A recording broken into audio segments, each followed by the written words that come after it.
Hello everyone, welcome back to my channel. My name is Natasha May and I'm very excited about today's video. I apologize if you see the lights keep moving. My cat, just give me a second. I am joined today by this little one, Leo, who's just woken up from a nap and wants to terrorize my fairy lights. Saying hi to the people? Well, say bye. Say bye.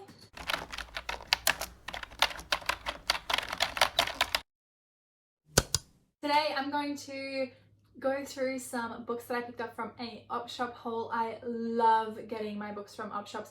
Pretty much majority of my books are from op shops.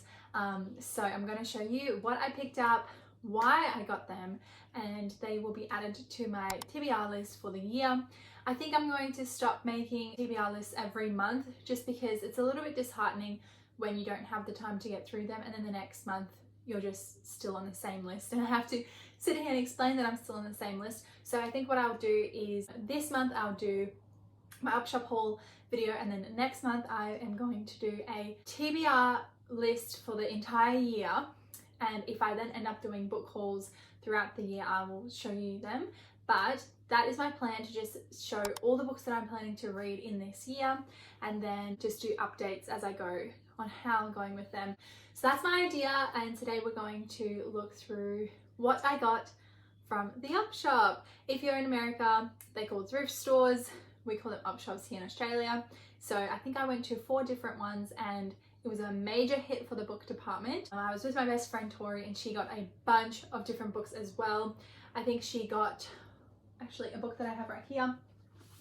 I just recently bought this book from Target actually, and then it was in the op shop, so someone must have gone, bought it, read it, and then given it away already. So we both have this one now and I'm very excited. We have actually a few duplicates that we're going to read through together throughout this year, which I'm very excited. So let's unpack the books that I got from the op shop. This is my pile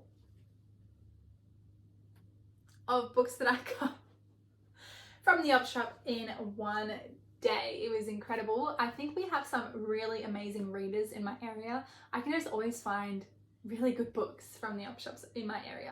If you've read any of these books, please comment down below and let me know how they were. Tell me your review on them, obviously without any spoilers because I will be reading them.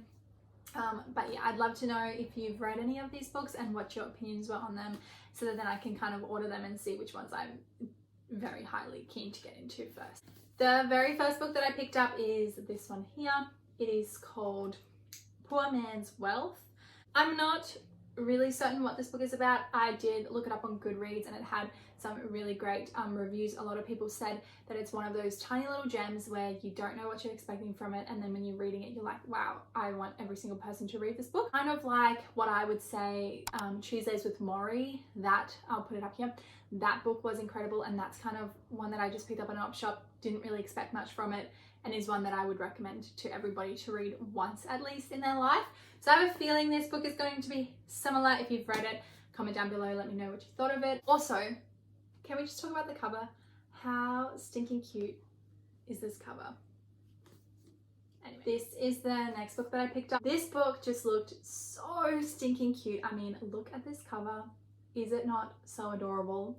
I at first thought it was a children's story, and then I was like, no, they're definitely adults, because I am drawn to children's books as well. I collect them for my husband's class, for his class library. He's a upper primary teacher, and I love just finding gems of books to put in his classroom that will just inspire his children to read. And I thought that was what this one was. Then when I looked at it and read the blurb, I was like, okay, no, it's definitely like more for like teens, adults, that kind of vibe.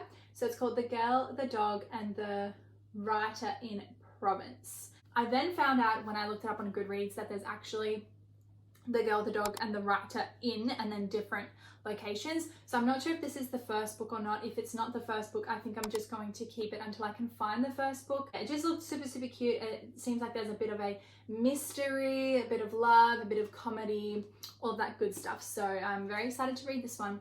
If you have read this one or other books in this line, in this series, please let me know down below. But I'm excited to get into this one. Now, an author I see all the time at the op shops is Jodi Pickett, and I've read one of her books, which is Leaving Time, and it was so beautiful, but I think I get overwhelmed with just how many of her books there are, because every time I go in, there's like 10 to 20 different books from her, and I never know which one to get. So I'm actually in a book club on Facebook, and I asked them for their recommendations. The book club sent me a whole list of different Jodi Pickett books they would recommend to go and read and collect. So I will be doing that, but I got this one, which is actually one of the ones on the list. It looked really good. I read the back of it, but I forgot what it's about, so I'll read it in a second and let you know.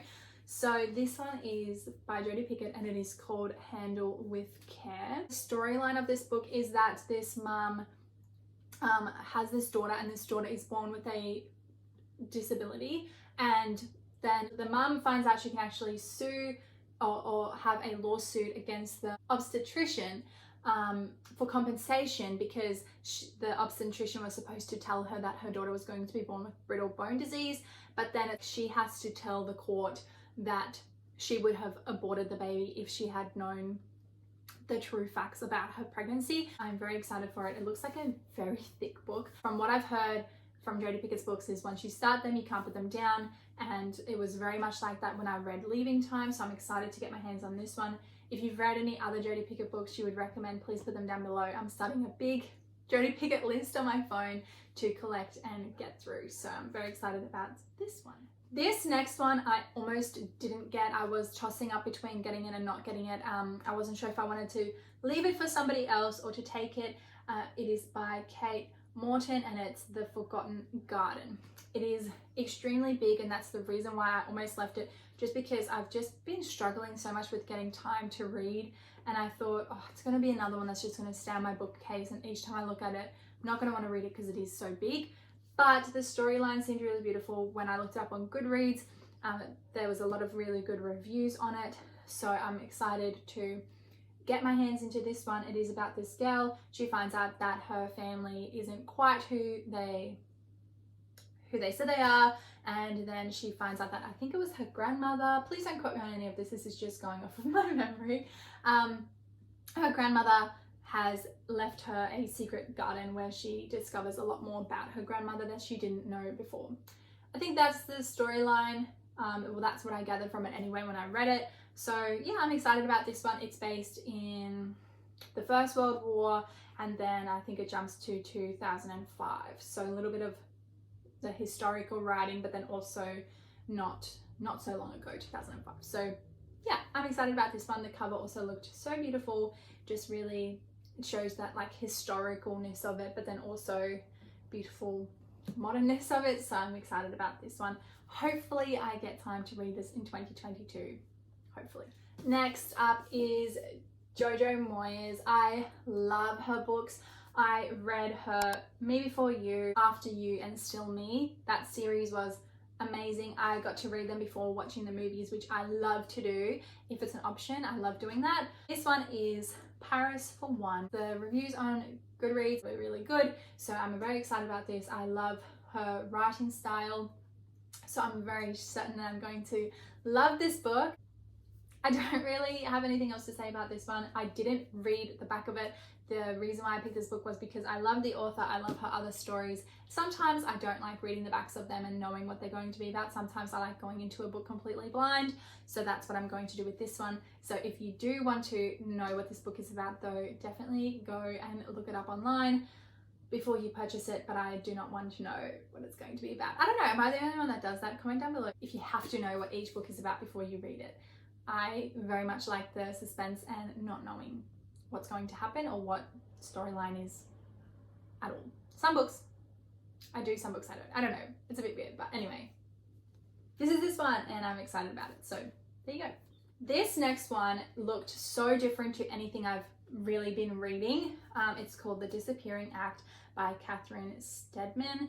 I looked all of these up on Goodreads before I bought them, by the way. That's something I've been doing with op shop books, because in the past I've bought a book because the cover looked nice, tried to read it, could not get into it at all, and then it's just returned back to the op shop. So I've started looking up on Goodreads before I actually purchased them, and all of these had 4 or above stars. So what I'm going to do is I'm actually going to read the back of this one for you guys.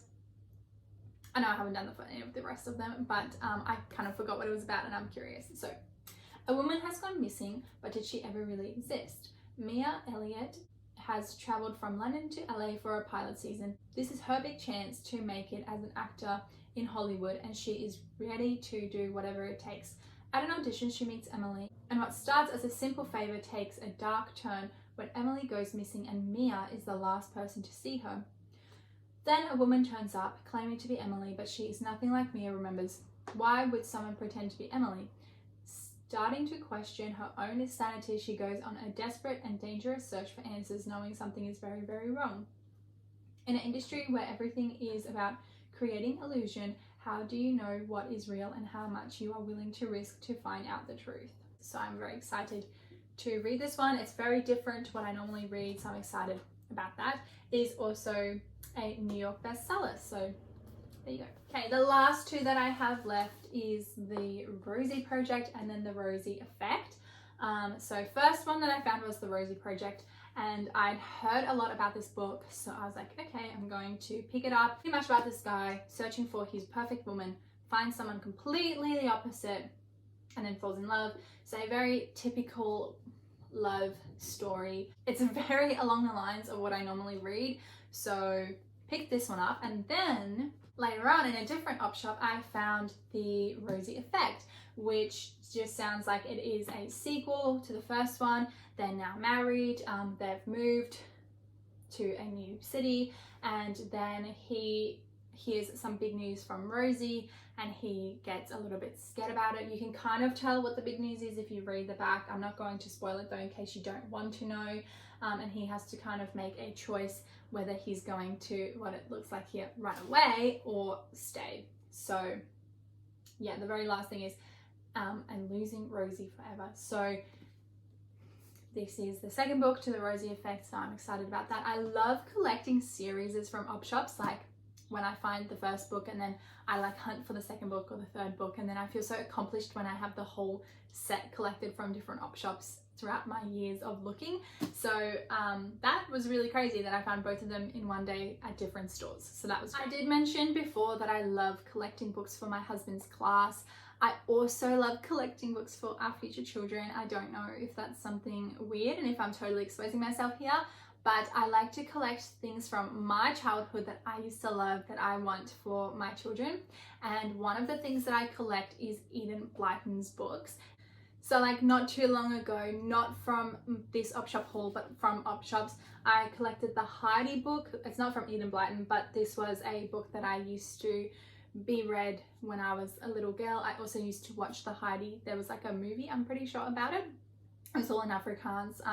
But when I found this book, I was like, oh no way, I cannot pass this up. So, and I love this old style of it. So this is what I mean by collecting things for my children that are just so precious to me. Like they have the old illustrations, like the original illustrations in them. They're just so beautiful.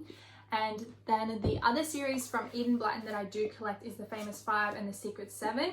And I love getting them in like special edition type of prints. So like when I can find them in the old prints, I love doing that because it's like all the original, what I remember, artworks in them, which is really awesome. I could not believe it when I found this. It's just such a gem to me, and when I saw it, I was like, I need to have it.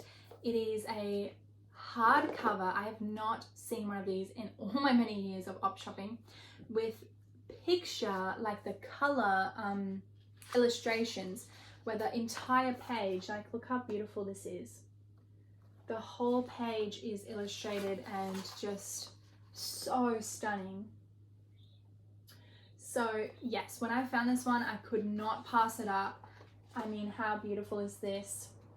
It was $3 and I couldn't believe it. So this was also part of my op shop haul the other day.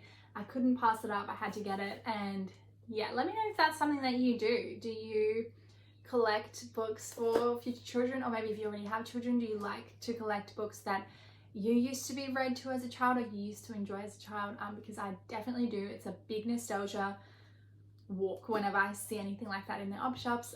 But yeah, so that is everything that I got in my op shop haul for my books. I hope that you enjoyed this video. I hope that maybe some of these books inspired you to go and buy it and possibly read it in 2022. Or if it's a book that you've already read, please comment down below and let me know. I'd love to hear your opinions on the books that I collected, and I will see you later in the month for my next video. I hope you have a great day, and bye!